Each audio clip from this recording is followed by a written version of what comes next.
សួស្តីបងប្អូនពុកម៉ែទាំងអស់គ្នាថ្ងៃនេះយើងបាននាំក្រុមការងារយើងទាំងអស់គ្នាមកចូលក្នុងយកម៉ាតធីមួយនៅក្នុងប្រទេសកូរ៉េហើយយើងបានមកមើលសម្ភារការងារនិងសម្ភារមើលរករបស់ទិញព្រមទាំងតម្លៃទីផ្សារដែលដាក់លក់នៅក្នុងម៉ាតនេះមានទាំងសាច់ឈើមានទាំងសាច់ស្រស់និងគ្រឿងសមុទ្រសាច់ជ្រូកនិងទាំងសាច់បង្កកផងដែរសាច់បង្កកទាំងអស់នោះគឺនាំចូលមកពីក្នុងប្រទេសកូរ៉េផ្ទាល់តែម្ដងមិនមានការឆ្លងកាត់ឬក៏ឆ្លងប្រទេសមកពីប្រទេសណានោះទេដែលភាសាកូរ៉េហៅថាគុកមេសាន់ហើយសាច់ជ្រូកនេះគឺជាសាច់សុទ្ធរបស់ប្រទេសកូរ៉េដែលមានការចិញ្ចឹមនិងផ្គត់ផ្គង់នៅក្នុងស្រុកផ្ទាល់តែម្ដងចំណែកអានេះគឺជាអាហារសម្រន់អាហារក្រៀមកំពីកំពុកដែលបានដាក់លក់នៅក្នុង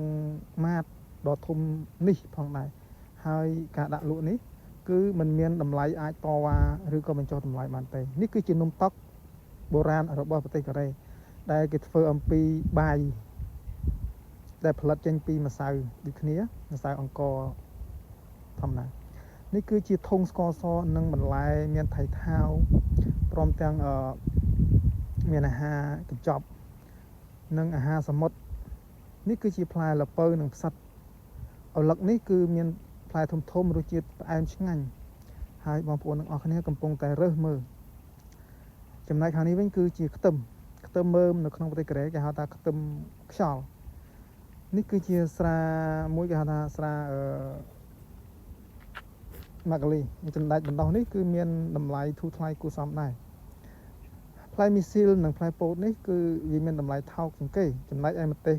ស្រស់ដែលគេដាក់ចងលក់នេះគឺតម្លៃធូរថ្លៃបំផុតនៅក្នុងប្រទេសកូរ៉េព្រមទាំងការ៉ុតនិងត្រប់ហើយនឹងត្រសក់ផ្អែមឈើរីនិងពុកសង្អាម្នាស់ជាដើមម្នាស់នេះគឺនាំចេញមកពីក្រៅប្រទេសមិនមែនជាការដាំដុះនៅក្នុងស្រុកនោះទេបងប្អូនហើយនេះគឺជាឪឡឹកដែលគេលក់មួយចំហៀងក៏មានដែរហើយចំណែកប៉មនេះក៏ជាប៉មដែលគេបេះចេញមកពីចំការផ្ទាល់របស់ប្រជាពលរដ្ឋហើយក្រូចទាំងនេះក៏ជាក្រូចដែលនាំមកពីកោះជាជីដូផងដែរអញ្ចឹងអាហារទាំងអស់នោះមិនមែនថាមានសុទ្ធតែផលិតនៅក្នុងប្រទេសកូរ៉េ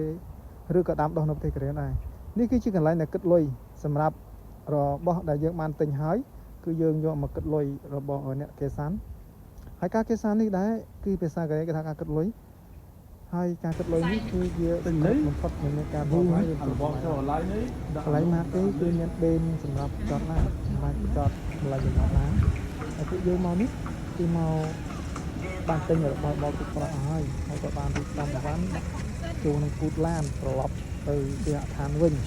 ហើយពួកយើងនឹងមានកម្មវិធីទៅលេងនៅមាត់សមុទ្រដាក់មួយទឹកត្រីខ្ញុំទៅឆ្ងាញ់នេះគឺជាអាហារដែលបានរៀបចំមកដែលយើងបានចេញមកវិសាក្រោយញ៉ាំអាហាររួចពួកយើងក៏បានទៅដើរលេងកម្សាន្តនៅមាត់សមុទ្រនឹងផងដែរហើយយើងមិនបានថតយកសកម្មភាពរបស់បងប្អូនយើងទាំងអស់គ្នានោះទេព្រោះអីគឺជាការលាក់បាំងដ៏សម្ងាត់មួយដើម្បីលាក់នៅប្រវត្តិរូបរបស់ពួកគេនេះគឺជាផ្ទៃមាត់សមុទ្រនៅពេលល្ងាចប្រហែលជាម៉ោង 6នៅក្នុងប្រទេសកូរ៉េស្ពាននេះគឺជាស្ពាន